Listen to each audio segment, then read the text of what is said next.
Қайырлы күн. Саран қаласы нөмір 17 мектеп гимназиясының қазақ тілі мен әдебиеті пәні мұғалімі Тажина Мақпал Абдуллақызы. Бүгінгі менің видео сабағымның тақырыбы Мұқағали Мақатаев «Сағатым қайда, сағатым». Бүгінгі сабағымның мақсаты өлеңнің мазмұнын басқа өнер туындыларымен салыстыра отырып, ондағы ортақ тақырыпты, ортақ философиялық идеяны анықтау болып табылады. Бірінші сабағымның тақырыбын болжау үшін экранға назар аударамыз. YouTube'тан ән қойылады.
Бүгінгі біздің сабағымыздың тақырыбы осы әннен байқағандарыңыздай сағат туралы болмақ. Яғни Мұқағали Мақатаевтың «Сағатым қайда, сағатым» өлеңі. Енді сабағымызды бастамас бұрын біз осы өлеңнің авторы Мұқағали Мақатаев туралы шағын бейне баянға назар аударамыз.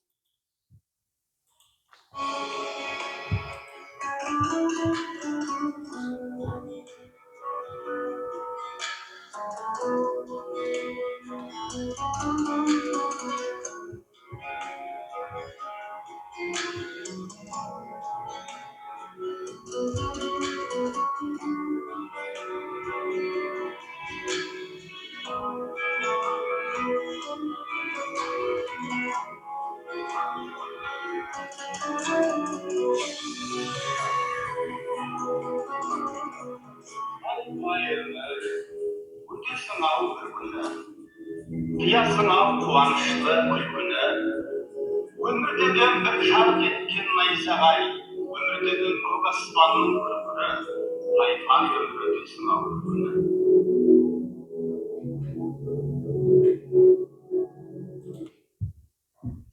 Оқушыларға осы бейнеролик назарларына ұсынады, және бейнеролик барысында түртіп алу әдісімен оқушылар өздеріне қажет ақпаратты түртіп алып отырады.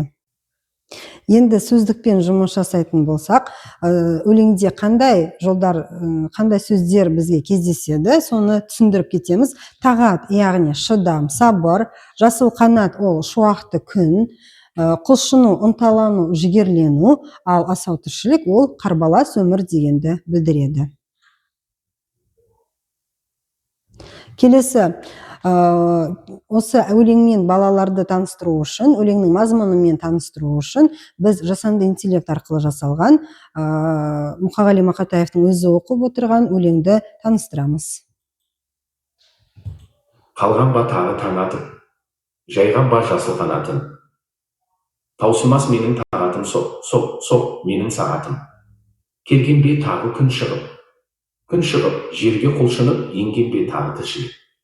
Армысың асау тіршілік, тұрмысқа қажет табатын, беретін және алатын, мезгілде болып қалған ба алатын жерге баратын. Таусылмас менің тағатым, соға бер, соқ сағатым.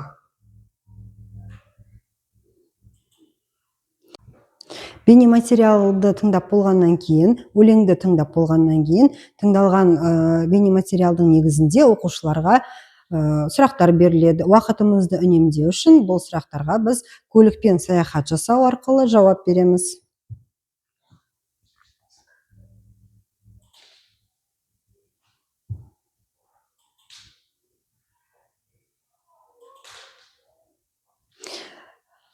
оқушылар түртіп алу әдісі арқылы керек ақпаратты өздеріне түртіп алған болатын. Сол арқылы сұрақтарға жауап береді. Мысалы, Мұқағали кім, қай жерде дүниеге келген деген сұрақтарға жауап береміз. Мұқағали ақиық ақын, Қарасас ауылында дүниеге келген.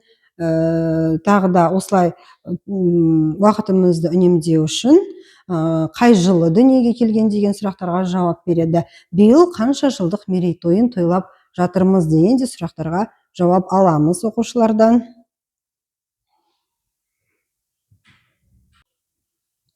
Келесі тапсырмаларды орындамас бұрын мен оқушыларды топқа бөліп аламын.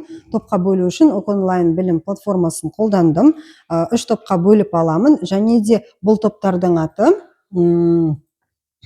осы онлайн білім арқылы бөліп аламын топқа, 3 топқа.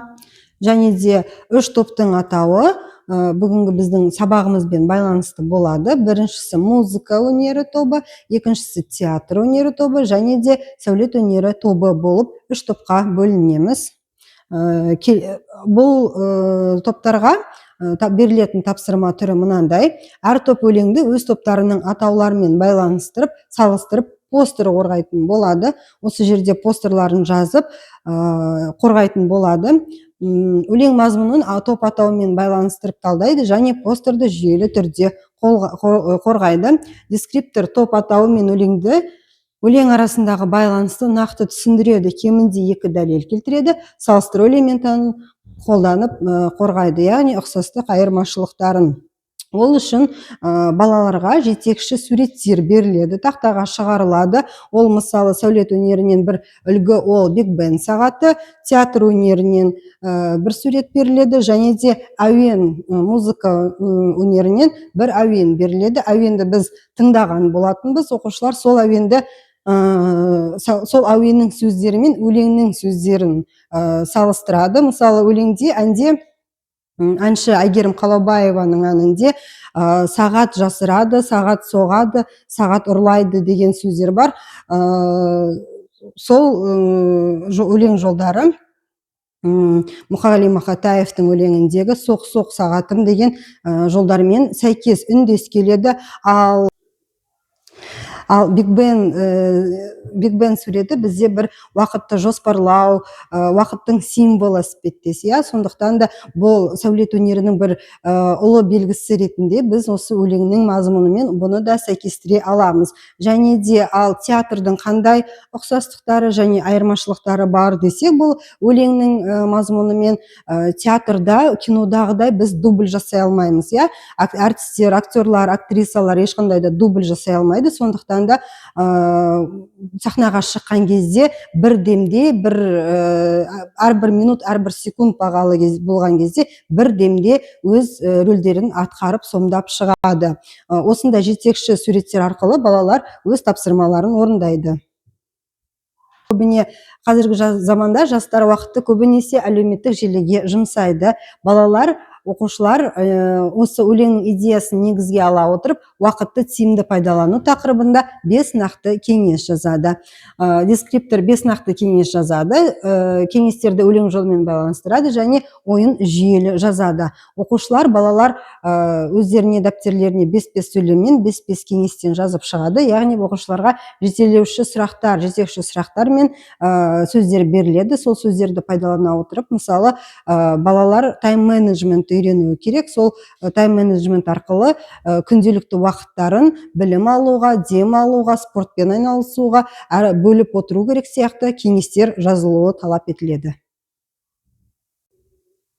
Сабағымыздың соңында кері байланыс жасаймыз. Кері байланысты Padlet тақтасы арқылы әрбір оқушыдан сауалнама жүргізіледі. Балалар сабақта не қызық болды, не үйренді, және алған әсерлерімен бөлісіп бір-бір сөйлеммен жазып шығады. Назарларыңызға рахмет, сау болыңыздар.